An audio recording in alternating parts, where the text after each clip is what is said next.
Welcome to selfdiscoverymedia.com, where we discover the communities that are making a difference in the lives of others. Our self-discovery is something we are all making on our life's journey. Here you will find the people that will be your guidance, that will be your inspiration, that will be there for you in support on your journey of life. Do enjoy. Our next show is... Good morning, good afternoon, and good evening, everybody. Welcome back to another edition of Raising Our Gifted Children right here on selfdiscoverymedia.com. I'm your host, Sara Troy, and my guest today is Armin Brott, aka Mr. Dad. Oh my goodness, I know that an awful lot of parents have been facing quite a lot of strain during the pandemic, but has it kind of revealed a source and undercurrent that was there all the time? And should we be really looking at the root of the problem and not just kind of blaming it on COVID, which maybe just revealed the problem? There's a dramatic spike in children abuse right now. There's also a dramatic spike in child-to-parent abuse. And this is because there's so much frustration out there that it brings everything to a head and it boils. Armin, Mr. Dad, is the author of The New Father, A Dad's Guide to the Toddler Years. He's a nationally published columnist on manhood and fatherhood and a host of Positive Parenting, a weekly talk show. So during the COVID lockdown around the world, fears of people have been living in quarantine with violent partners and spouses, and a new study reveals a different disturbing pattern growing in isolation, young children abusing their parents. Let's get right down to where this is all about, revealing a problem that may be there that nothing brought it to a head. For a child to turn on a parent, there has to be a lack of respect, or there has to be some other issues there. When you see spouses abusing each other, it's always going to run over onto the kids as well. So it's really just like a hot pot, isn't it? Ready to explode. And where do they go? Who do they turn to if they're in lockdown? Welcome to the show, Mr. Dad. My pleasure. Thanks for having me. A very good topic to be talking about, and I know that there's a lot of people bowing down to teachers right now, having to step up and be the teacher, during the COVID. And there's a lot of people who realize parenting is hard. Most of the time dads may be out working and mum's at home, probably working as well. And it's a lot of strain on a daily basis, but throw this in the works as well. It's a hard thing to navigate, isn't it? There's so many issues going on. I mean, you're right. You mentioned that it's not all about COVID. It's just all of these things that are coming together that are creating the perfect storm, I guess, for bad behavior on all sides. And you see this. There's studies that are out there now about how there's an increase in divorces. There's an increase in relationships breaking up. So some of it has to do with the fact that we're all just cooped up. Yeah. And we're spending a lot more time with each other than we used to. I mean, if you think about during the old days of 6 or 7 months ago, both parents would go off to work. They wouldn't see each other for 8 or 10 hours. They would come home, they'd have a couple of hours, they have dinner, they go to bed. So, you spend maybe 2 or 3 hours a day with somebody and a little more on the weekends, not 24. Yes. And so a lot of things are being revealed as far as weaknesses in relationships, or also I was watching this. It was what was it called? Howard's End, which is a E.M. Forster book, but it was turned into a PBS series. And there was one of the characters is explaining to somebody else about the relationship that she's going to have when marrying somebody she doesn't particularly love right now. But she says, I don't expect him to be everything for me. And I thought that was such a clear-sighted way of looking at it. Is I think so many people get together with a romantic partner and they think this person is going to be my best friend. We're going to do everything together. And you realize in real life that you have certain friends that you can go bowling with, you have certain friends you can go to movies with, you can have certain friends you can talk about books that you're reading with, and others you can talk about politics, and they don't overlap always. Right. And you're the person that you're involved with romantically, your partner for life or whatever you want to call it, may not be all of those things. But when we're all stuck together for 24 hours, they have to be all those things. because we don't have the opportunity to be outside and hang out with the people at work that we do certain things with, Right. and the people on our soccer teams or softball teams that we do certain things with. It's really, I don't think that all of these relationships and marriages need to end. I Right. think I wish that there were better online therapy or something that people could go through, or better understanding of, you need to have some me time. Yes. And that applies, to get back to the topic we're going to be focusing on, that really applies to the children as well, is Yeah. that we need to understand that in order to be an active, involved parent, you do not have to be in the same room standing over your child at all times. You can be on the other side of the house and listening carefully. Yes. And kids need to be able to figure things out for themselves. And I think this is pushing us, a lot of people who are home with their parents, it's putting us in uncomfortable situations that we're not used to, and I think we're not qualified for. That we've become the teachers. Yes. And I can tell you from experience, I mean, I know that of my 3 kids, one of them I think I might have been able to homeschool. But the other 2, not because we don't like each other, but just because we would butt heads all Right. the time. Yes. And there's relationships, and you have to say as a parent, you know what, it just wouldn't work. And so that's why this child would be better off being educated by somebody else. And but in the days that we're living in right now, we don't have a choice. We're home, and we have to be the ones who stand over the kids and make sure that they do their homework. And that brings up all sorts of things about, you should be writing this instead of that, and how come you didn't do this, and things that we wouldn't ordinarily do. Yeah. And it's, again, it's not, we're not bad people. I think that the COVID and this confluence of all these other things that are happening, it's really just highlighting some of the fragility of relationships and the work that we have to do and the focus we have to make sure that things don't fall apart. We're very, very much in what I would call hysterical times. You know, it's either like a tornado, and people are either on the outside, or some people very much on the inside. And it's a reveal of kind of where our life was, you know, and it magnifies everything so completely. And we've got to also understand that the static energy out there right now is going to have an effect on your psyche, on your well-beingness. And if you are watching the news all the time, it's always bad. It's always somebody out getting somebody else, somebody's lying, it's a conspiracy. And you can't digest all of that and be dealing with what you're dealing with right in front of you. It gets to be an overload. And if it spills over, who is it going to spill over on? You know, your patient runs short, you start snapping at the children start playing up, the dog starts chasing its tail, the cat's climbing the curtains. And it's all because that energy has reached a screaming pitch, because nobody knows how to just release it. And I think that's one of the biggest problems. People don't know how to release kind of negative energy or just frustration, and they end up taking it out on each other. And it's got nothing to do with love at that point. I think it's just got to that they don't know what else to do.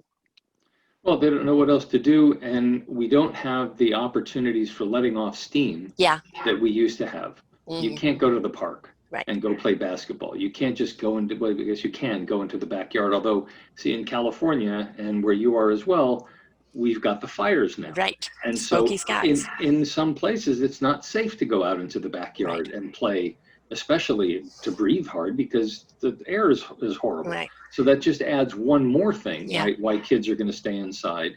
And we don't have the opportunity to go play golf or to go get a beer with somebody.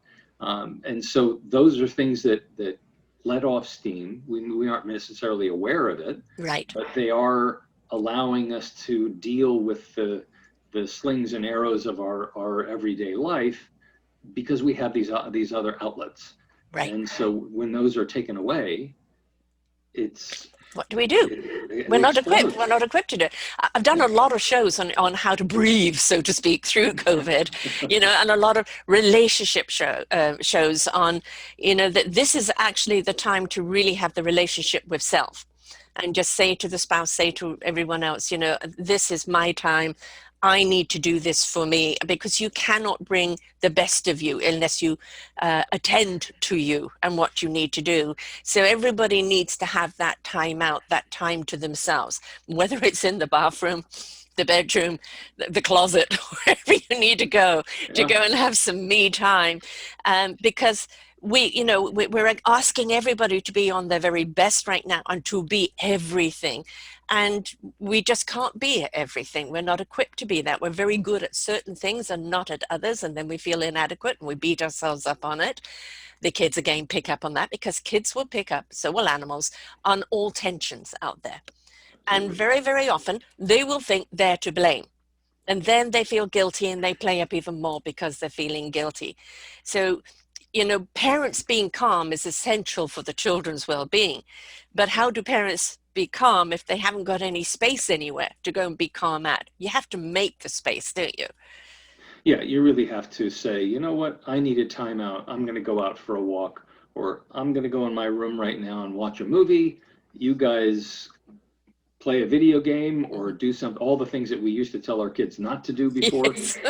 I want you to get on your phone now and do a little social media with your friends and leave me alone for an hour. Right, I'll be back, and then we can pick up where we left off. right. But yeah, I mean the me time, whatever you want to call it, the time apart, the separation, absolutely essential. It's I mean, you just think about every time the old days we used to get on airplanes, and Mhm. the flight attendants would say, if Yes. the masks come down, they say put yours on first Hmm. before you help the people with you. It's that simple. If you can't breathe, you can't help anybody. And Precisely. and if you can't breathe, if you can't take a deep breath and be calm when you're dealing with your children, particularly children who are already frustrated, Hmm. you're not going to be able to be an effective caregiver. No. And so you need to do that for yourself. And that's one of the hardest things, is that we feel as parents, we need to do this. We need to take care of everybody. We need Yeah. to make sure that our kids have everything. And yes, that's true. But sometimes when we're making sure that they have everything, one of those things that they need to have is a parent who Yeah. can focus and who can be there for them.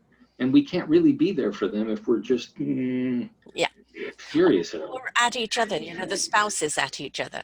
They don't know how to release the frustration because they're not going out for the pint with a friend, and she's not going out having a dinner night or a luncheon with her friends, and both of them are up in that frustration. Well, you do it. Well, you do it better. And then the explosion happens, and the next thing you know, everybody's talking divorce, and it's just like, hey, bring it down a notch, bring it down. If it's not talking divorce, very often it turns out to fisty fits. Yeah. And that is red flags everywhere, because now the kids most certainly don't feel safe, and nor does the person being, pulverized. And, has this person always been an abuser and it was just waiting to happen? And so many questions come up then.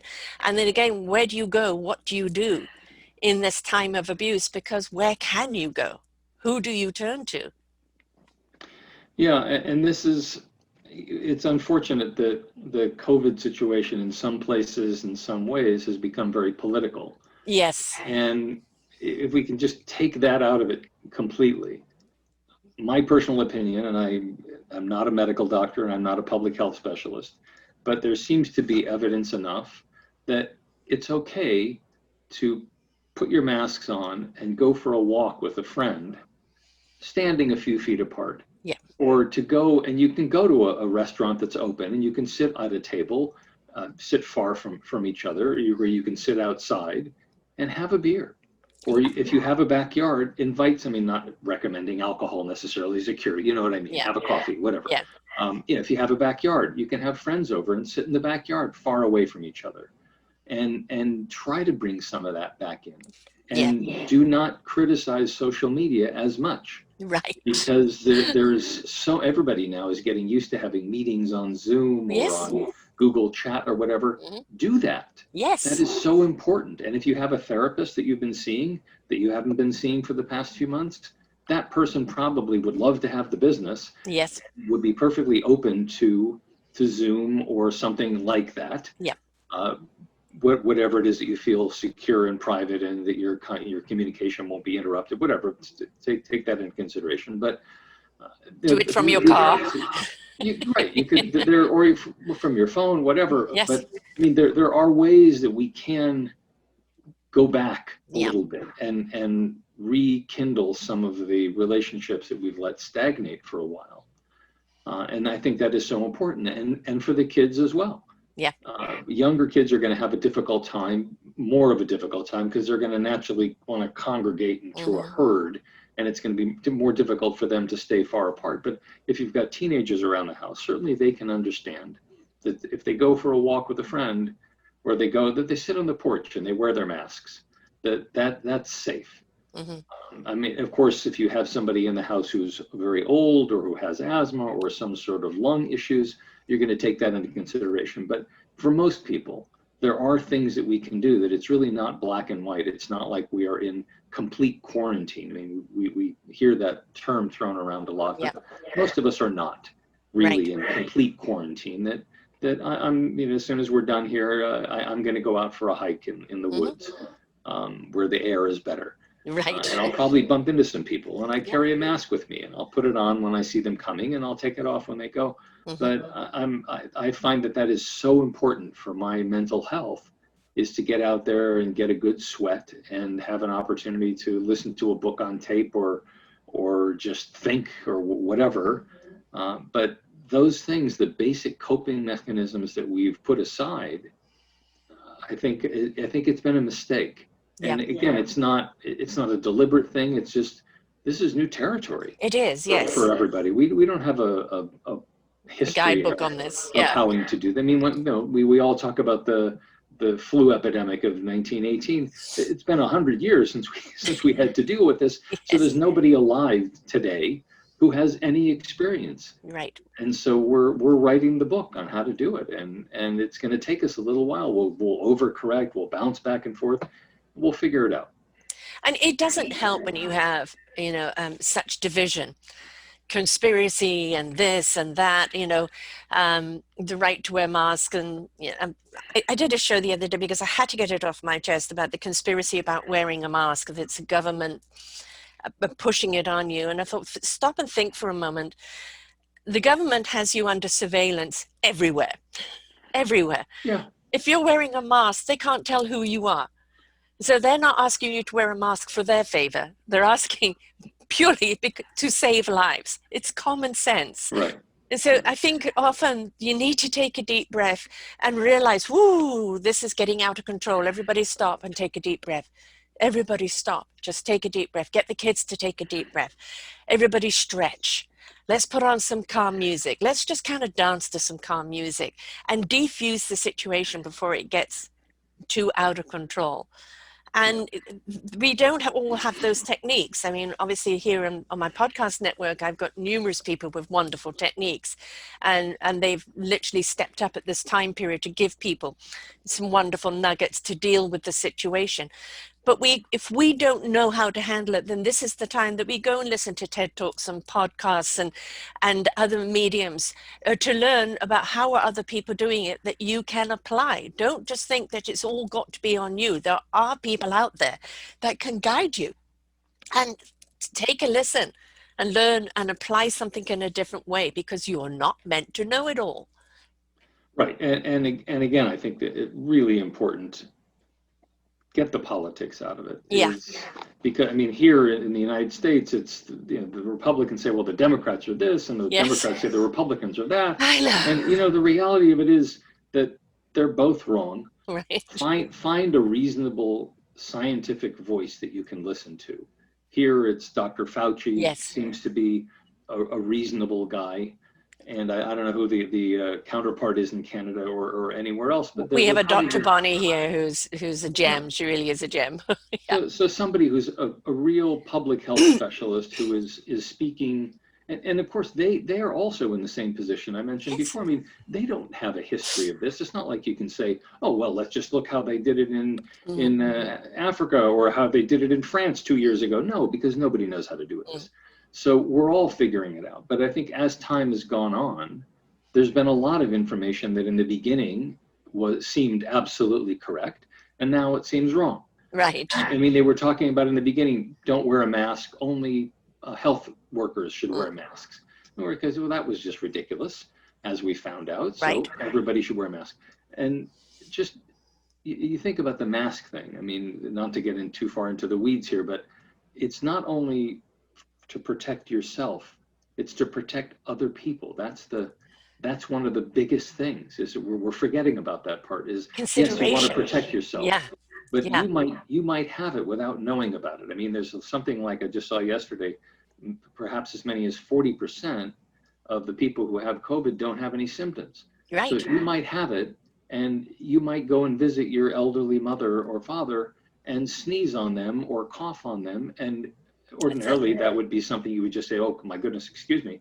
But now that could be life threatening. Yeah. So think, listen to the science, read several sources. Don't get all of your information from one particular network or the other. Right. Watch them both and then watch nothing, perhaps. Yes. Yeah. Might even be better. But be reasonable, gather information and think. And have a conversation with the children about it. Look, for mum and dad, this is new territory. This has never happened globally before, that there's a pandemic in every country around the world at the same time. So nobody really knows what they're doing. We're just day by day navigating through this. And why do I have to wear a mask, mummy? Because, right? And when do I wear a mask, mummy? Because, when? And have that conversation. We, was often so wanting to protect our kids from what's out there, we make them more vulnerable. And I think being honest and open, and obviously the dialogue is different according to what the age is and what they understand, but include them in it. And I think it's all right for you to say as a parent, you know what, mummy's just had it today, or daddy's just had it today. Yeah. This is a day that please don't push my buttons, right? And I want you to go somewhere and do something like paint, draw a picture, do something nice and calm today because mummy doesn't want to lose her temper, right? Be open and honest, because if we're not open and honest with our emotions, we're not giving them permission to be open and honest with their emotions. Well, and if we are not providing the information and the explanations, we don't have to explain everything all the time. No. But we have to understand from their perspective. I mean, just this applies to kids of almost all ages until probably 18. What they really want to know in every situation is, how does this affect me? Right. That's what they want to know. And they may not ask it, and they're panicking or they're throwing tantrums, or as we talked about before, attacking a parent. That comes from, in many cases, it comes from fear and being afraid of what's going on and not understanding what's happening. So helping them to understand why we're doing certain kinds of things and that it's important to do it. Yeah. That can really help. And I think we forget about that. And we just say, because I said so. Right. And that doesn't work. Almost never works in any situation. No. Yeah. No, definitely not. The big thing always is, why? Well, and you've got to come up with a reasonable answer that they're going to accept. And I think it's okay to say, I don't know, but we just have got to do it. And then that could be the final. Now, as to the violence, let's take it, the violence of children. I think again that undercurrent had to have always been there. That we're seeing against children right now during the lockdown. I think it had to always been there, and COVID is just the excuse for it to come out. What do you think on that? No, I don't think so. I don't think, in some cases, yes, children have got some sort of underlying problem and they have a problem with violence. But I think that anybody who is pushed and pushed and pushed and has no outlet for letting off their steam or their energy, they don't have the same ability to process information. They get frustrated, particularly younger kids. That the terrible twos is we hear about a lot, and a lot of that has to do with this disconnect between what they can say, what they're capable of saying, and what they want to say, and that turns into tantrums in the grocery aisle at the store, right? And imagine how that's going to be at home. It's going to be even worse.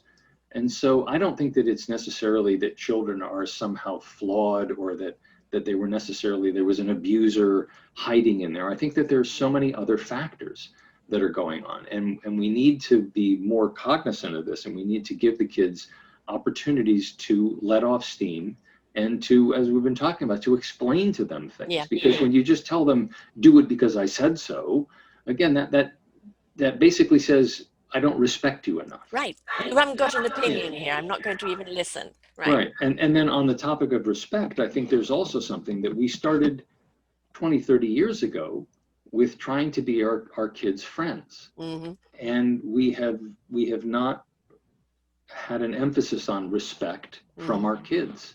And so we have tolerated disrespectful behavior from our kids from a very young age because we don't want to offend them, because we don't want to hurt them, because we work a lot and we feel guilty that we're not spending enough time with them, because whatever, the many hundreds of reasons that people have for taking crap from their kids. And so it's, it just creates a situation where there aren't any boundaries. Right. And kids have to know, you may not speak to me that way. Yeah. That's not okay. And you know what? I'm going to go out of the room right now and we can pick this up later. But that's just not acceptable. And we haven't done that. And so when we say it by default, by not saying anything about it, when we say it's okay for you to call me names. Okay, then next, it's okay for you to throw a pencil at me if you're frustrated. And then the next thing, it's okay for you to knock over your glass of milk and then storm out of the room and I'm just going to clean it up. So we keep telling them bit by bit by bit that it's okay. Then they say, well, okay, I'm going to push you now. And then, well, we don't really say that that's not okay either. And then the next thing is, I'm going to hit you with something. And then we say, well, wait, why are our kids becoming violent? Right. Well, they didn't just start with the hitting you. It started with, you're a bad mommy, I hate you. Or daddy, I like mommy better. You know, the kinds of things that you say, yeah, that hurt my feelings. And we needed to have done this years ago, but it's not too late to start. We have to start clawing back our respect from our kids. They have to understand that there are certain lines that they just cannot cross. And those lines are a lot farther from where they are right now. That we need to go and we need to say, you can't talk to me that way. You can't behave that way. You cannot treat your brother or sister that way. You cannot say that to another adult. That's absolutely unacceptable. That you were telling me before we went on the air that there was a video that somebody was taking of a child attacking his mother, and we were both marveling at the fact that somebody is taking that video. And other people are standing around watching. Right, and nobody is stepping in and saying, whoa, hey kiddo, you can't do that. Right. That's absolutely, get out, go, sit down over there, get a book, get crayons, draw a picture of some horrible thing, or as my mom always used to say, go downstairs and get a hammer and nails and beat something. Whatever you need to do. But that interpersonal behavior is absolutely not okay. Yes. And I think that right there, which predates COVID by decades, is we need to get back in the mode of I hate to say that our parents were right about something, but when they were not our friends necessarily. Right. And if they tried to be, we kind of made fun of them for trying to be the cool dad or the cool mom. It's not a good look. And I think it's critical that we understand that COVID has just magnified certain things or brought certain things to the fore, but a lot of this was lurking not too far beneath the surface for a long time. Boundaries, right? I think if a kid knows the boundaries, I always bring my kids up. I have 3, they're all in their 30s now. And it was like, okay, this is your boundary. If you're going to overstep that boundary, you're going to have a price to pay. And you've got to assess, do I want to pay that price? Do I want to take that risk? And if you take that risk, be willing to pay the consequences. And consequently, the broken legs and a few other things along the way. I pushed the boundary. And now you're paying the price. Now, I could say to them, you're a complete idiot for doing that. But they always knew that whatever upset I had with what they did never ever took away for how much I loved them. And I think when you bring love into that, love is in jeopardy, right? I can totally disapprove with that action. But that doesn't mean I love you any less. And if it becomes, well, I don't love you because you did that, then you've just shattered a relationship and you've shattered a trust with the child. Because I think any form of punishment or consequences should never be at the cost of love. No, no, and I think in maybe a conversation that we can't necessarily have with the kids, but we need to have it in the back of our own mind. It's not that it's love or consequences. It's consequences are because I love you. Yes. And that's what we're trying to do as parents, I think, is we are trying to get our kids ready to launch and to be self-sufficient adults. Yes. And what that means is they're going to have to learn how to treat other people, because if they think they can get away with mouthing off to me, then when they go and they get themselves a job someplace and they mouth off to their boss and get fired, you can't. The house is not necessarily like a real world. Right. But there have to be boundaries. There have to be expectations for certain civil behavior. And if we don't have those expectations, we're falling down on our job, our responsibility of preparing our kids to get out into the world and function. Yeah. And we're not right now. We're not. We're telling kids they can get away with pretty much anything because we want to be their friends. Well, you know what? Their boss probably doesn't necessarily care about being their friends. Their boss has a target to meet and hired you to do a job. And if you want to say, well, I'm going to show up late because I'm tired, I don't feel like going in when we get back to going into the office, or I'm not going to take a shower before the Zoom meeting, or whatever it is, the kinds of things that we would say, whoa, oh, stop that. Yeah. There are consequences, and we can minimize some of those consequences by, I guess, establishing the consequences in the home so that they suffer a little bit with us, so that they don't have to do it when they get into the real world. Right. I mean, we are the custodians of our children, right? We don't own them. They're not our property. We're here to guide them, to nurture them, to lead them, and to fill them up with as much knowledge as they can to carry forth in their chosen life. And, you know, I mean, I've I've had friends who have said to the kids, I brought you into the world and I can take you out. You know, it's like, whoa. Really? You know? Are you going to do that? Yeah. And it's like, whoa, you know, now forget about the love. Now the children are afraid of you. And we don't want, because you think, well, that's respect. No, it isn't. No child should ever be afraid of their parent. Right? Yeah, you could be, oh, I don't want to make mom and dad mad by doing something, but you don't want a child afraid of the parent, because then where is that trust? No, you're right. It's associated with spanking. Yeah. The same kind of thing, which I'm not a fan of. And I think that fear-based parenting is not the way to go. That we don't want, we want our kids to make the right decisions because they're the right decisions, rather than because I'm afraid that somebody's going to punch me. Right. Yes. And if it's because what happens is, if a few times happen, again, they get out into the real world and they don't get punched, then they figure, okay, well, there's no consequences. I'll do the easy thing instead of the right thing.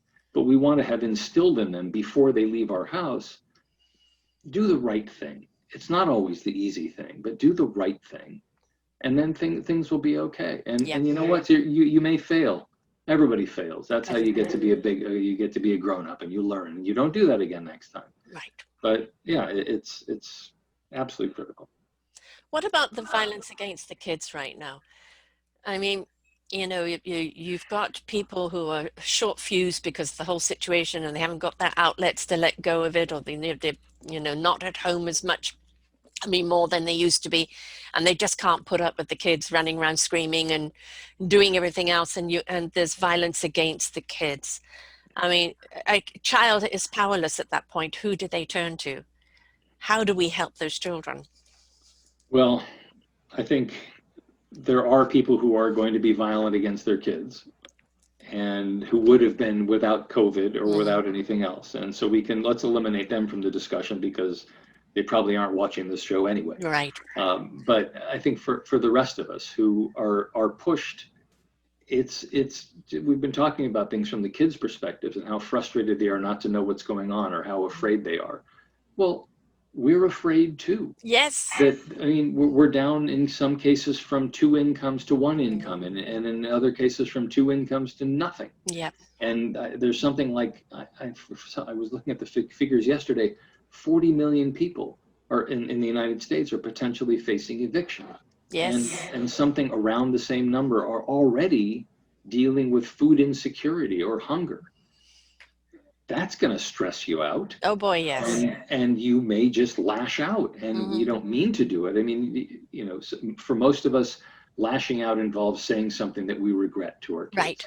But Right. for other people, the lashing out their stress level may be so high that they just smack somebody, or it's obviously something that we're going to regret. You don't want to do that. You never want to hit a child. Right.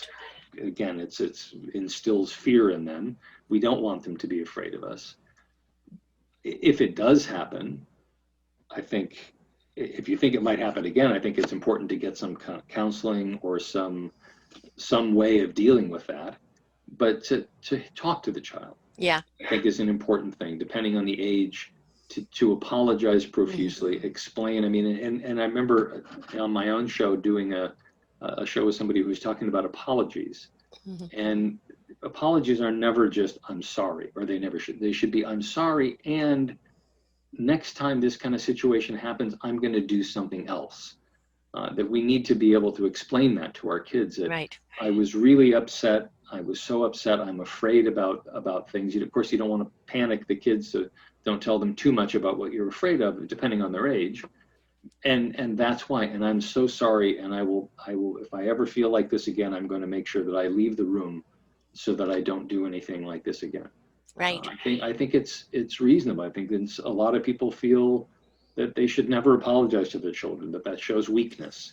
I No. think that's wrong. I mean, you may not have to go into a long-winded explanation of what you're apologizing for. And again, you don't want to tell them that you're worried about not having enough money for food, because No, they're that's going to panic. Hmm. because again, getting back to how is this going to affect me? Well, that means, oh my goodness, I'm going to starve.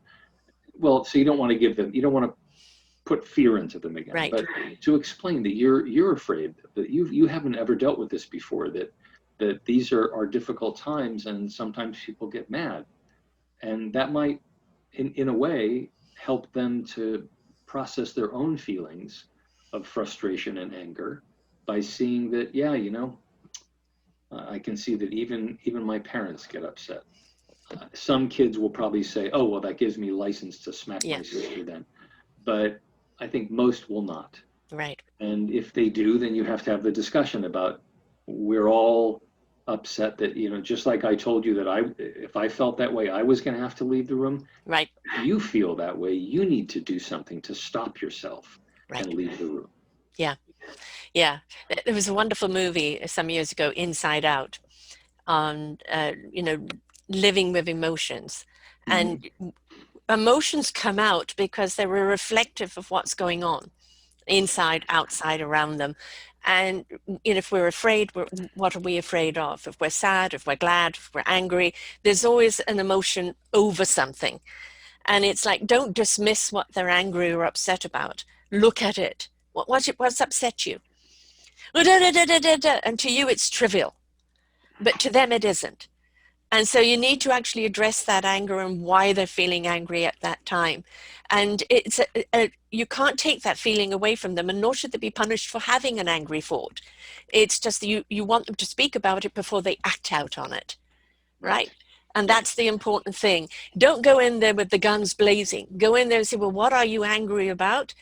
What was it that made you so angry? Well, what are you going to do with this anger now? And then put it back, and then, well, I don't know. Well, how about we take some deep breaths?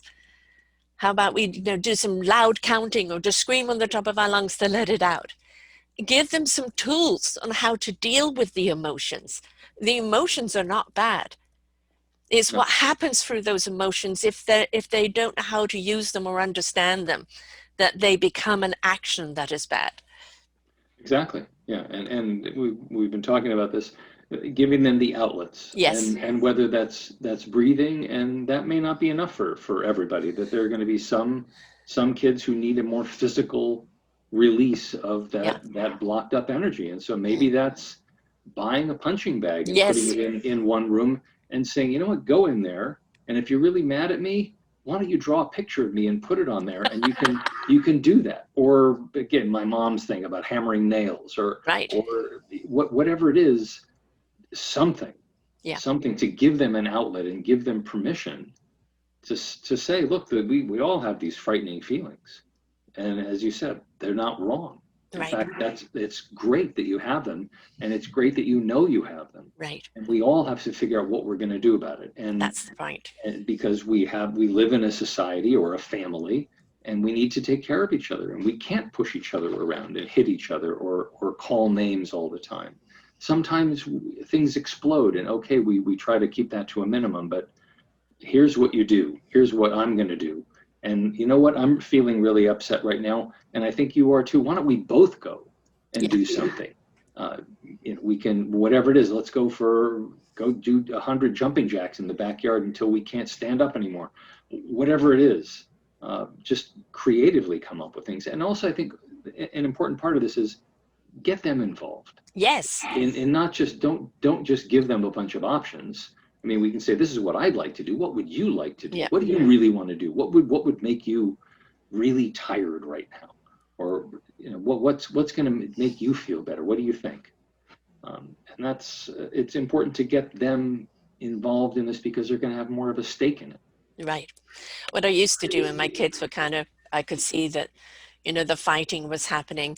I'd put on something like "We Are the Champions" extremely loud, and we would all get up in the living room and start singing and dancing to it and everything else. And if they were fighting, brother and sister, they were fighting, I would make them hug each other and kiss each other, and they're all busy going, ooh, ooh, ooh, and they forget about what they're fighting about, right? And various ways you find various techniques that you're going to do. And the other one, if I wanted their attention and they were not paying attention, I'd start singing opera, and they'll do anything to shut me up. So, you look for the tools that work, right? So the thing is also kind of try and make light out of something. If you see something is spiraling out of control, try and turn it around and make light out of it, or diffuse it before it gets to, that other point. And that means you're not going to be there every moment of every day, especially if you've got a few children. They're not going to be clumped in one room 24/7. And some are going to be doing this and some are going to be doing that. And you're there monitoring them here, there, and there. And is everybody doing what they should be doing? And it can be very stressful. And so the conversation with them saying, look, I want to trust that you are doing your work, that you are doing that chore, that you are doing that, because I don't want to have to stand over you all the time. I want to trust that you're going to do that. Will you honor me with that trust? And you'll generally find that children love to please their parents, right? Mum and dad has asked me to do this. I'm going to do this for mum and dad because they've asked me, will I honor that trust? And it doesn't always work, but many of the times it does. Right. Navigating. I found that again, depending on the ages of the kids, that putting it in terms of, I need your help with this. Yeah. Is another way that kids, when they feel that we've respected them enough and that we recognize in them the capacity to help us, they're going to be more likely to want to do it. Right. Instead of putting it in terms of, you have to do this, otherwise you're going to be a bad person, kind of thing. Which, yes. Nah. Yeah. And to make whatever chores that you're giving them, this is part of your duty of living here. Everybody's got to do something because that's part of what life is about. And not making it such a chore, that it's something that they're not going to do as part of that they're going to do as a part of a participation. Like as soon as we get the table cleared and the dishes put away and everything cleared up, now we can go and watch a show, or we can go and do this and go and do that. And they know we're going to go and do that. Let's do it. Let's get this all cleared up. Instead of going, do I have to? Yeah. So you've written a book about the terrible twos. as I said, I had 3 kids and the terrible twos. And I think the terrible twos repeat themselves as teenagers as well, in I a think so. different format. All of Yeah. a sudden, you know, your kids are like the exorcist. The head is just turning around and you go, who are you? Yeah. And, you know, I'm gray haired and I'm sure that my children's names are on a lot of that hair. But I had 2 kids. My one daughter was 21 months when my son was born. So basically under the age of 4, you know, those kids were the terrible twos. It's a lot of tantrums. And as you said, in the shopping mall, I want something and kicking and screaming and this and that. And you know, as a parent, you're embarrassed because your kid is kicking and screaming. And I used to just say, sorry, just ignore them. Let him get it out of their system, you Yeah. know, because to try and stop them when they're in that particular moment, it's virtually impossible, and you're only going to make the situation worse. Yeah, it is. And I mean, especially now when when, when we're not taking the kids out as much as we used to. But yeah, grocery stores are famous for Mm-hmm. that. Yep, The good news is that we're wearing masks, and so we can't be identified later as being the ones with those unruly children. But I think, you know, it's we can manage that somehow if we think about what are the triggers, what are and the triggers could be bright lights maybe, yeah, or being, there are all sorts of things. It's not hungry, just tired, yeah, hungry and tired are common ones. the worst ones. I mean, we Yeah, all know if you try to take an infant or even a 1-year-old to a store at nap time, mm-hmm. you're going to get a tantrum. That's Right, just part of the deal. yeah, And we have to learn to accept that these things are going to happen. And we're just going to have to pick up the kids and walk out of the store and leave the bag full of groceries, yeah, or the cart full of groceries that haven't been checked out yet, in the aisle. That just may have to happen. But also, I mean, I remember doing this. I tell this to the guys I teach in my classes on fatherhood, that depending on the age, you can set different sorts of things. Just, you know what, I understand. You want to you want to have an ice cream. Okay, I want you to go. You can walk around, and I want you to bring me 2 things that have the number 7 in it. And then as they get older, you say, I want you to bring me 2 items that add up to $1.53. And they're out there. They'll be able yeah, to find them. yeah, And as they get older, you can say 2 things that when you multiply them, there are 3 things or 7 things, whatever it is. But give them a task, mm-hmm. give them a job to do, and then reward them. I mean, Yeah, it's not, you have to be careful with that, because you don't want to be bribery. make it right. You want to stay away from bribery. Right. But there's a difference between a bribe and a reward. Mm-hmm. Is you did this, you were great, you helped me get the groceries into the cart, you helped me load them into the car. You know what? Let's both go out and get something nice and say thank you to each other. Well, that's fine. Yeah, But if you say, well, if you do this, I'm going to give you an ice cream cone, or here's that candy bar, and you promised me, that's all the worst thing. Don't give whatever the reward is before something has happened. right. Yes. You'll never get it back. Right. But I think it's again, we've talked about this several times.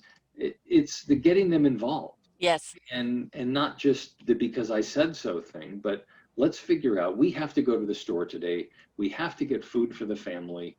It would be nice if we got in and out of there quickly and we were smiling the whole way. Right. What do you think we have to do that? How can we help each other so that we don't get mad at each other? Because, you know, sometimes we go to the store and you're mad at me and I get a little mad at you, and that's not nice, is it? We don't like the way that feels. So what can we do to help each other so that I'm going to do these 3 things to make you happy. What are you going to do? Can you do 3 things that can make me happy? There's so many different strategies that we can come up with. But I think the most important overall strategy is, don't impose things on them. Right. Get them to be part of it. And just the idea when we're talking about discipline or consequences is having them help come up with the consequences. Right. Okay, here's what I'm saying is the rule. What do you think should happen if you don't fulfill that? your obligation. We have a deal here. We've made a deal, the two of us, that you're going to do your homework. What do you think should happen if you don't do that? Well, when they come up with the consequences, they're a lot more likely to avoid them than if they are consequences that we've set. Because their natural reaction when the consequences come into play is to say, but no, but next time I promise I'll do it better, to try to negotiate their way out of it. But if it's something that you said, well, you said the consequence was going to be no TV for 3 days. That's your rule, not mine. What do you want me to do? You can't negotiate your way out of that one. Right. Yeah. Now, you say you work with dads. Yes. In what way is it just kind of navigating being a dad? Well, I do a lot of different kinds of work. I teach classes at one of the big hospitals in San Francisco for expectant fathers. So it's a 3-hour workshop, and it uses one of my books called The New Father, A Dad's Guide to the First Year. So taking them through what the first 4 or 5 months of fatherhood is going to be like, what babies are doing, what they should expect them to do, what they should do with babies, the relationship with the partner, how to start building a relationship with the child, which is incredibly important. So there's that part. And then I also do consultations with dads who are having issues that they're facing right now, that they need to figure out how to be a better dad, how to handle particular situations. Also consultations with moms and dads about parenting issues that maybe they don't agree with, or agree with each other on. How can they come up with something that they can both support? And in some cases, that's understanding that kids can be flexible, and they can understand that when you're with mom, it's going to be one thing, and when they're with dad, it's going to be something else. When you're with mom, you're not going to be jumping on the couch. When you're with dad, you may, and that's okay. And having to learn for moms and dads, but I think this is in some ways it affects moms more, understanding that you may just have to back off. Right. And not tell your husband or your male partner, the father of the kids, how to behave, how to be a parent. That being a dad is different than being a mom, that we naturally are inclined to do different things. And there's no better or worse in those, that they are different. And kids that grow up with a healthy supply of both mom and dad influences do better than kids who grow up with only one of those. Right. We need to support each other in these things, even if it's different. Of course, there are going to be certain kinds of things, homework before playtime, or whatever the rules you can come up with, that you need to support each other on, and no backing down. Right. I've always had with my kids, I love to negotiate and to debate things, but you know what? When it comes to health and safety issues, there's no debates. Right. I'm making the decisions based on that. Unless you can show me some peer-reviewed scientific studies that are gonna disprove what I'm telling you, my way goes. Right. So I mean, all these times I've said you shouldn't be saying just because I said so. Well, but there's the exception. In certain cases, there is a just because I said so, but with an explanation. Right. Exactly. So it's and I've also written the books that we talked about, the Dad's Guide to the Toddler Years. There's a total of 10 books on fatherhood, different stages and different kinds of configurations. There's one for single fathers, one for dads in the military who are deployed away from their kids. And so looking at pretty much every kind of fatherhood situation with the eye on, here's what you can do to be the father that you want to be and that your kids need you to be right now. Here are some steps you can take to be a better dad. That's what I mean, I love the theory and all the research, but I really wanted to distill that down into actionable steps that dads can take that they can do right now. Have you done a book on the divorcing? Because, one of the things that obviously happens is a child will learn to play one parent against the other. And, or the parents are doing the same thing. And there's no worse thing that you can do to a child is use the child in a divorce as a tool against each other, because the child will suffer.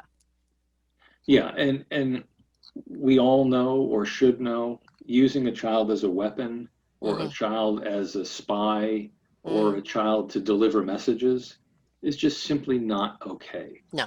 And one of the things that it's so difficult for parents, and because we get angry, as we've been talking about, we get angry, we get frustrated. It's not okay to badmouth the Yeah. other parent. It's just not. You may be frustrated and you may want to say, your mother is an absolute jerk, Yeah. or your father is. You have to stop that. Yes. Because kids, and I know this, I mean, kids in their 20s and 30s, they still Yeah. see themselves as being half their mother and half their father. And if you say your father is a jerk or your Right. mother is a twit, they're going to say, well, wait a minute, I'm half Hmm. mom. You're saying that I am? Yeah. And I hate your dad. Well, wait, does that mean you hate me too? Hmm. And it's not what you mean No. most of the time. Hmm. But it's something that we really have to restrain ourselves from. And if you've been in a situation where your spouse or your partner had an affair, or abused drugs or alcohol, or did something really bad, it's okay to talk about talk about that with the kids when they're older, Hmm. when they can understand these things, and when they ask what happened exactly. And you say, well, here's my perspective on what happened. You can ask your mom for her perspective. Right. But I think, again, it's an age appropriate sort of thing. When the kids are little, you're not going to say anything. You just don't say anything bad about your mom or your dad. In Right. fact, you try to say good things about them if you Right. if you can stomach it. Say Hmm. something. I mean, it's just a simple kind of a thing for just to say, I'm a child, a first or second grader. I need help with my math homework. And if you're not really great in math, you could say, your mom's really good at that. Why don't you ask her? Yeah. And then you're showing the child that you can have a relationship. And I think that there's so many studies have looked at this and have found that the biggest predictor for how kids do after divorce or breakup of their parents' relationship, how they do long term, is the relationship between the parents. If the Yes. parents are screaming and yelling at each other all the time, I mean the divorced or separated Right. parents, then the kids are going to have problems. If the parents can work together, if they can go to the parent-teacher conferences together, Hmm. even though they're divorced, if they can go to the middle school graduation together, even though they're divorced, and maybe they don't have to sit next to each other, but they hug each other to congratulate each other on the child. You may hate the other person, but to put on a show of collaborative behavior is so important, because again, we're trying to prepare our kids for life. And it And one doesn't of the matter things, what age. Yeah. Sorry. Go ahead. no, but maybe one of the things we need to prepare them for is that relationships change, Yes. and relationships end sometimes, but they don't have to, it doesn't have to be the end of the world. No. That you may break up with a boyfriend or a girlfriend and you can stay friends Right. afterwards. You Yeah. don't have to shoot each other, or be scream and yell or be horrible to each other. It's okay.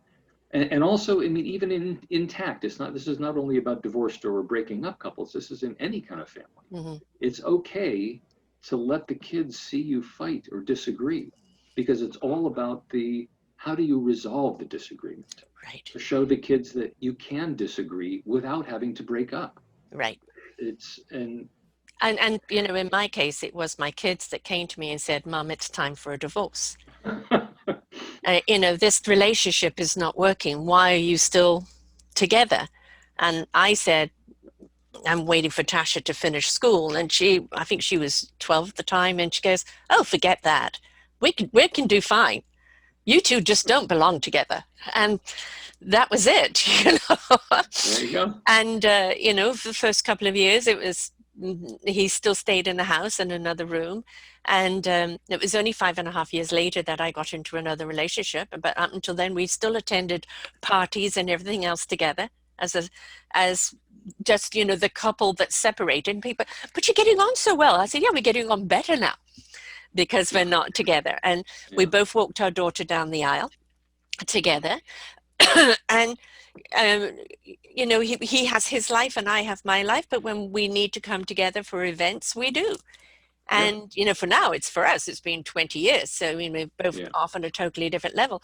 And I said to the children, your relationship with your father is your relationship.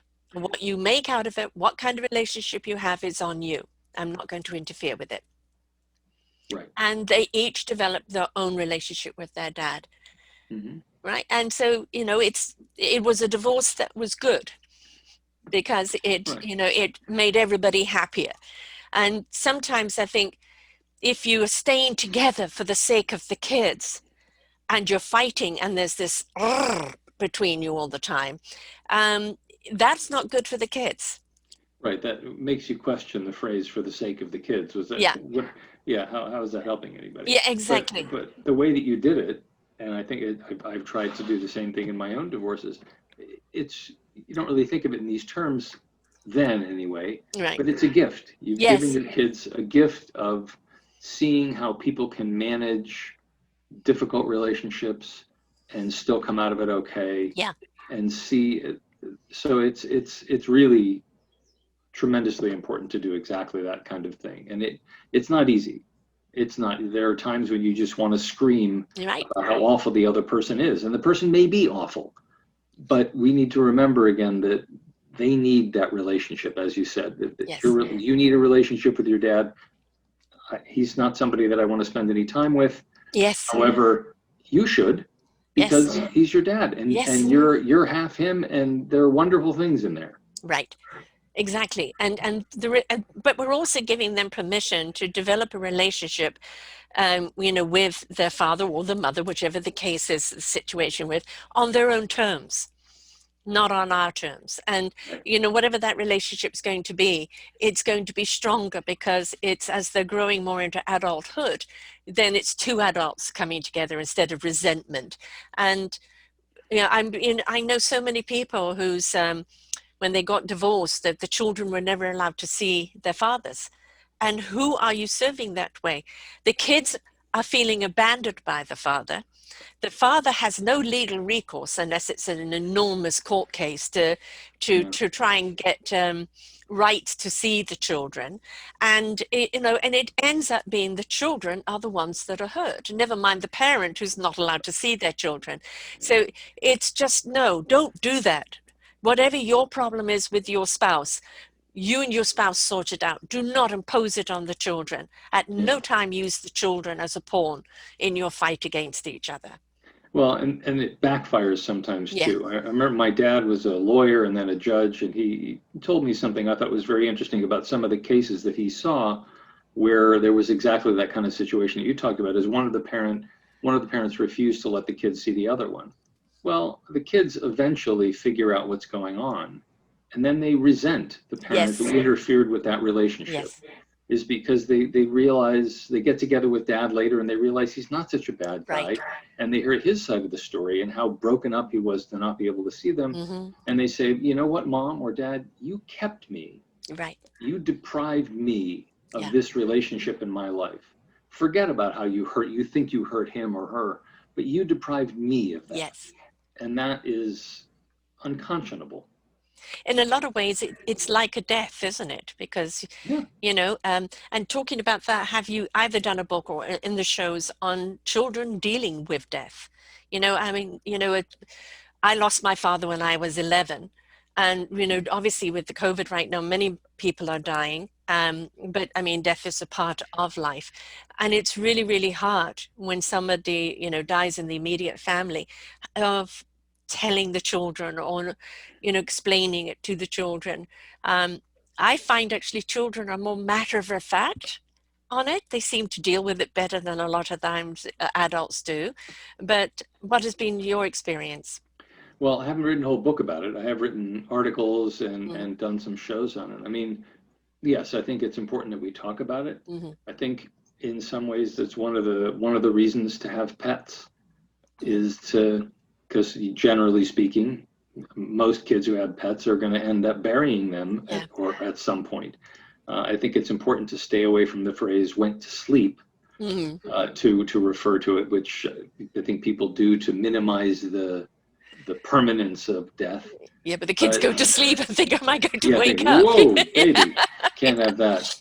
But yes, I think yes, it's part of life. It's an unfortunate part of life, and how we deal with it, how we talk about it, and to, if you are fortunate enough to have an elderly parent in your life, or for the kids to have grandparents, to realize that that's cherished time, and Yes. they should do what they can, whether the grandparent lives nearby or is available only by Zoom, but they should do that. The grandparent or great grandparent relationships can be tremendously important to both Yeah. the kids. It gives the kids an authority figure, a source of great stories, maybe somebody they can be a little bit looser with, and it gives the parents, in a way, sometimes a chance to undo the mistakes, or to redo situations that they wish they would have done differently. I Right. mean, I remember coming into the house when my kids were little, and seeing my dad. He had taken one of his favorite pieces of art off the wall and had put some saran wrap over it and was drawing on it with crayons, and he was showing the kids perspective and how Da Vinci did this. And I thought, wait, where was that when I was growing up? But it was so great Yeah. to see that. I mean, to see him have the opportunity. He was, when I was a kid, he was caught up in work, just like we all are. Yeah. And he didn't have a chance to do those things. And so now he can do it. So it gives everybody an opportunity to grow and to have some enjoyment in their life that they might not otherwise have had. And so, Right. I mean, even getting back to the divorce situation, it's so important to support the child's relationships with all the grandparents, Right. even the parents of your ex, Yes. because there still is a blood relationship You're there, right. and it's mean to Right. not to cut them off, even if you even if you hate your ex, to cut off the ex's parents just seems Nasty. especially nasty. Yeah. Yeah. Yeah. Well, I'm about to be a first-time grandparent, which is Congratulations. hallelujah. I was always saying to the kids, "You better hurry up before I'm in the wheelchair holding the kid," because they're all in their 30s. And when am I going to have one? So finally, my youngest is expecting, which I'm looking forward to being that, and not disciplinarian, but the real cuddly, snuggly, ruggly grandma that I know I'm going to be. So, but I think that's actually a point which grandparents and kids on raising the children, because grandparents will generally say, "But I did this to you," and "Yes, mom, but we don't do it that way." And then you Right. run into different problems, right? Right. Yeah. So I think it's it kind of, as long as it's not too interfering, let grandma have her time, and then correct it when you get back home, right? Right. I think, but you can still have the conversations Yeah. with them. Is that, we really need to do this, and things that we've learned since I was a child about safety issues Yes. or certain kinds of things, or we don't let the kids on this particular website, or whatever it Right. is. We want to have some ground rules, Right. but you know what? Let the grandparents get away with some stuff. Yeah. Let them spoil the kids a little Yes. bit. Yes, please. I think somebody should. Yeah. Yes. Yes. Yeah. And it's not that you're making the parents the ogres. It's just that time with grandma or grandpa are different. As you Yeah. said, if you're in a divorce, when you go over to dad's for the weekend, or mom's, or whatever the case is, you're going to do things different to what you would normally do at home. It's the same thing with the grandparents. When you go to the grandparents, you're going to go on different adventures and experience different things with them. And that just makes you a more well-rounded child, right? Right. And they love, I mean, to encourage the grandparents to tell stories. I mean, Yes. just look at the kid's face when they realize that there was a life before touch screens. And do you know what a typewriter is? And do you know when you see CC on an email, do you know what that actually means? The CC? That means carbon copy. That's how we had to make copies back then.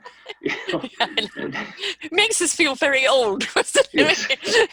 You see on Facebook, these kids handed a typewriter, a touch-tone phone, and things like this, and their explanation of what it is. Yeah. This wasn't so long ago. I feel so old. No. No. So tell us about your podcast.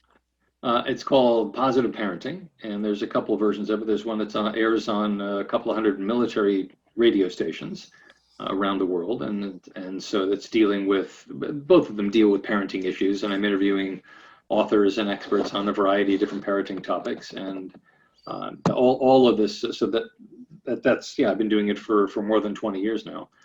And you can find out all this information about the books and about the podcast and articles and everything else is at mrdad.com, which is mrdad.com. And people can write to me and they have questions or want to find out something. All of that is here. And then I also do a lot of work on men's health, and I'm doing a nationally syndicated column. I think it's actually some papers in Canada as well, dealing with all different kinds of men's health issues, because we have different issues than women Yes. do. And of course, men do not like to talk about it, do they? No, we don't. We don't like to Yes. go to the doctor. We don't No. like to talk. Yeah, but we need to, because Yes. men die 5 years younger than women, and we're sicker when we're alive. So Right. we need to pay attention. So that's healthymentoday.com is the website for that column. And again, people can, I'd love to get information from people. It's how I keep everything up to date, is by having people send in comments and questions and suggestions. So please do. Yes. Well, I've looked at your site and it's extremely comprehensive. So you're a very, very busy person with your fingers in many pies. But, you know, the fact that it's all dedicated around parenting, you know, again, with the Forgotten Children series that I'm doing, it's the children that have been forgotten, shoved off to foster homes, instead of helping the parents parent. And helping them be the best parents they can be. If they're in trouble, help them out of that trouble so they can find their equilibrium again and bring the family back together. It's not about ripping the family apart, because, you know, the numerous shows I've done with people who were in foster care and the foster care system, it's quite horrific. And so let's try and keep the families together. Let's try and help the families navigate parenting, support them, be an outlet for them when they need to know something. And the whole thing is that the moment this baby's put into your arms, you're meant to now completely download everything you need to know about it. No. You know, you read a book or you listen to something or other people give you tips, but most of it is, you know, learning as you go, right? Exactly. Yep. And you're going to make mistakes. You just want to make sure those mistakes aren't too costly. And if you've got a source like yours, mrdad.com, with so much information there and so much guidance, why won't you listen to it? Because this is going to give you the tools and navigation, especially dads. Mums will get together with other mums and all they will talk about is the kids and the problems and what do you do. Dads don't, for some reason. And please, dads, get together. Talk about your kids, talk about the problems, talk about how you can handle things, share the knowledge. Yep, that's the best thing. It turns out that dads do. It just takes a little while to get to it, but dads do get there. The problem is, if there's a woman in the room, it won't happen. Right. With my class for expectant fathers, we figured that out pretty early on, that sometimes the moms would want to come, and we had to rename the class for expectant fathers only, because I found out that I want to have a conversation with these guys and I want them to tell me about what they're worried about. Right. They won't do it if their wife's there. No. So, or somebody else's wife is there. Right. Yes, exactly. So it's important to recognize it. It's not better or worse that men are different than women, and we don't have the same support networks naturally, but they exist and we will access them. And that's what I try to do, is to not only to tell guys what to do and how to do it, but to say, you know what, you might be worried about this and that's okay.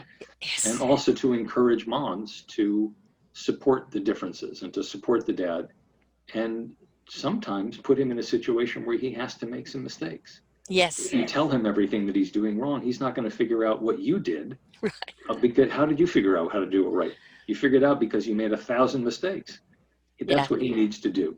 And that's part of the deal. You get hold your breath. And some of them can be really funny. I remember going away for a weekend with my girlfriend, and I came back on Sunday night to find my kids on the ceiling, like just wee like this.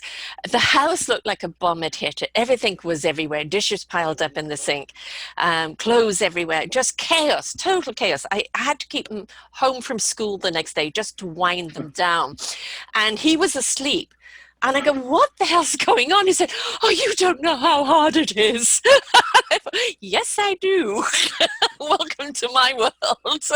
And now you do too. Yeah, now you do too. So a little appreciation. And, you know, there was something else that I did one time when I did dabble in other businesses, but most of the time I was at home mum. And I remember one time there being a complaint about something. And so I said, okay, you can hire a housekeeper, you can hire a cook, you can hire a chauffeur, you can hire your sex goddess, you can hire the ironer, the washer, and the children. This, I went through the whole list, and I put how much it would cost if you hired every one of those people to do a mother's job, right? And he looked at the bill and go, oh, and I said, no, little appreciation. And I think that goes both ways. You know, understand appreciation on both sides for what we're each contributing, and to understand that the whole idea of a family is the coming together, not exactly the same as each other, but bringing our beautiful yin yang together in order to make a whole. And that's the importance of it, right? Well, that's a great lesson for the kids as well. Yes. Is that equal does not necessarily mean the same. Right.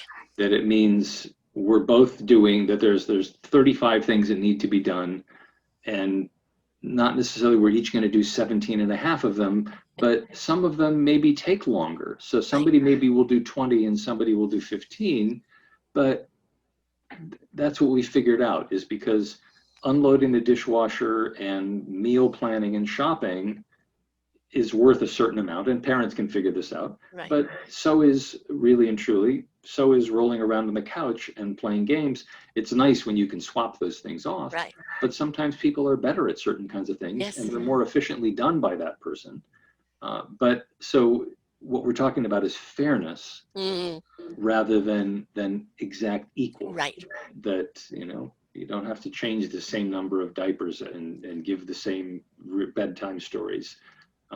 But just as long as everybody wakes up in the morning with 10 fingers and 10 toes, that's okay. You win. Right. Yeah. It's all about the contribution, right? Just be willing to step up, right? Yeah. Be willing to step up and help each other, because you are in this together. Parenting is a togetherness act, hopefully. And, you know, unfortunately, there's so many people out there that are single, that are doing it alone. And we really rather kind of see the families, you know, be under one umbrella.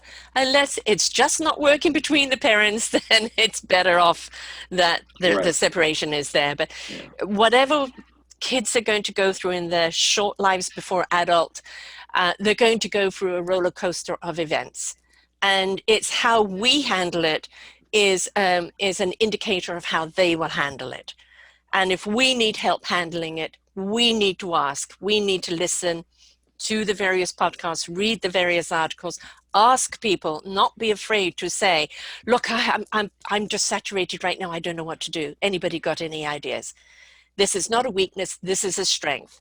Because and to let your parents and to let your kids know, look, kids, at the present moment, I don't know what's going on. Let's just do it one step at a time, together. All they want to know is that word, together, right? Exactly. They want to know we're all in it together. Yep. Thank you so much for sharing here today. My pleasure. Thanks so much, Sarah. MrDad.com, and the other one for dads? Healthy Men Today. Healthy Men Today, and the podcast is? Positive Parenting. And where do they find that? They can find all of that. The Healthy Men Today is a separate site, but there's links to all the podcasts and all of my writings and books and everything else is at MrDad.com. Excellent. That's the clearinghouse for the empire. And you have so much there. So please, folks, grab your coffee, take a cruise through the site.